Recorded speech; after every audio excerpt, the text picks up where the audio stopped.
ના બાદ પણ રાજકોટ અને વડોદરા શહેરનું તંત્ર કોઈ બોધપાઠ લેવા તૈયાર નથી। શહેરોમાં આજે પણ ખુલ્લી ગટરો મોત બનીને ઊભી છે। સુરતમાં ગટરમાં બાળક ખાબકતા મોત થતા ભારે ચકચાર મચી, પરંતુ આ ઘટના બાદ પણ રાજકોટ અને વડોદરા જેવા શહેરમાં ખુલ્લી ગટરો મોત બનીને ઊભી છે। સુરતની ઘટના બાદ ન્યૂઝ 18 ગુજરાતી વડોદરા અને રાજકોટમાં રિયાલિટી ચેક કરવા ગયું। વડોદરાના શહેરના સયાજીગંજ વિસ્તારમાં MS યુનિવર્સિટી પાસે ખુલ્લી ગટર દેખાય।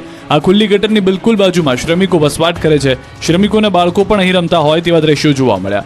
આ જ રસ્તા પર વિદ્યાર્થીઓની રાહદારીઓની અવરજવર રહે છે, ત્યારે આ ગટર આમ જ ખુલ્લી રહેશે તો કોઈ નિર્દોષનો ભોગ લેવાઈ શકે છે।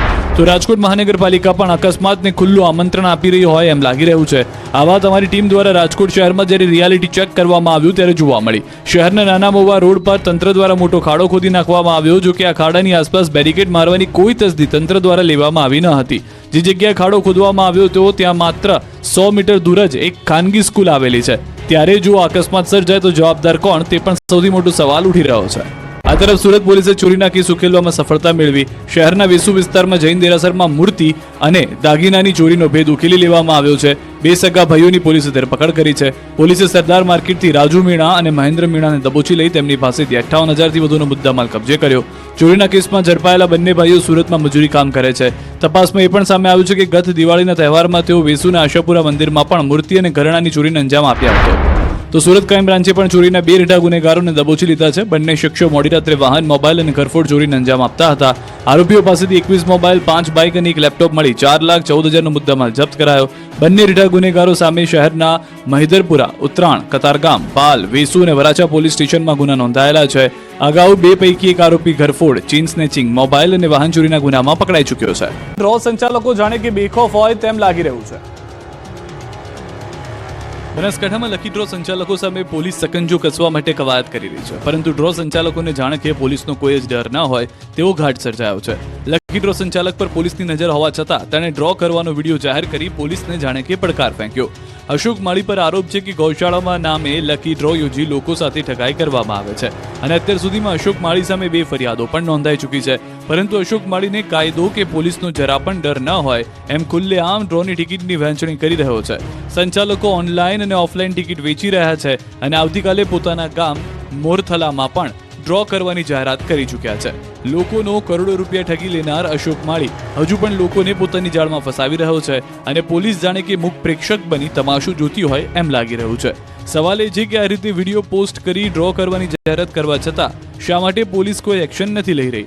શા માટે પોલીસના હાથમાં અશોક માળી નથી આવી રહ્યો? શા માટે પોલીસે કોઈ કડક કાર્યવાહી નથી કરી?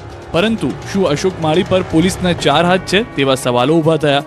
શું પોલીસ પર ધરપકડ ન કરવા માટે દબાણ કરવામાં આવે છે? આવા અનેક સવાલો હાલમાં ઉદ્ભવી રહ્યા છે। જોવું એ રહ્યું કે અશોક માળી હવે ડ્રો કરે છે કે પોલીસ કોઈ કડક પગલાં ભરશે। અનામત આંદોલનને લઈને સૌથી મોટા સમાચાર આવ્યા। સરકારે રાજદ્રોહ સહિતના કેસ પરત ખેંચ્યા।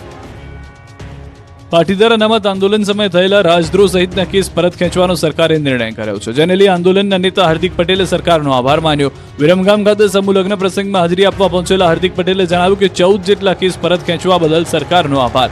સરકારના નિર્ણયથી 30 જેટલા યુવકોને લાભ થશે।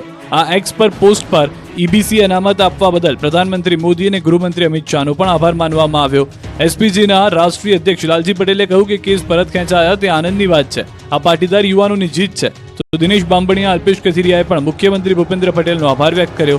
ખોડલધામ ચેરમેન નરેશ પટેલે કહ્યું કે આંદોલનકારીઓ અને સરકાર વચ્ચે તાલમેલ સધાય તે માટે શરૂઆતથી જ પ્રયાસ થઈ રહ્યા હતા। આખરે સરકારે કેસ પરત ખેંચતા પાટીદાર દીકરા દીકરીઓને રાહત મળશે, જેના માટે CMનો આભાર માનું છું। આ તરફ ક્ષત્રિય નેતા અને ભાજપ ધારાસભ્ય અલ્પેશ ઠાકોરે સરકારના નિર્ણયને આવકાર્યો, સાથે એ પણ માંગ કરી કે આંદોલન સમયના તમામ સમાજના યુવકો પર થયેલા કેસ પણ પરત ખેંચવા જોઈએ। સરકાર કેસનો અભ્યાસ કરી આ મુદ્દે પણ નિર્ણય કરે। મહત્વનું છે કે પાટીદાર અનામત આંદોલનમાં હાર્દિક પટેલ સહિત દિનેશ બાંભણિયા, અલ્પેશ કથિરિયા, ચિરાગ પટેલ સામે રાજદ્રોહ સહિતના કેસ નોંધાયા હતા, જે કેસ પરત ખેંચવા નિર્ણય કરાયો છે। જોકે આ નિર્ણયની સરકારે હજુ સુધી કોઈ સત્તાવાર જાહેરાત નથી કરી।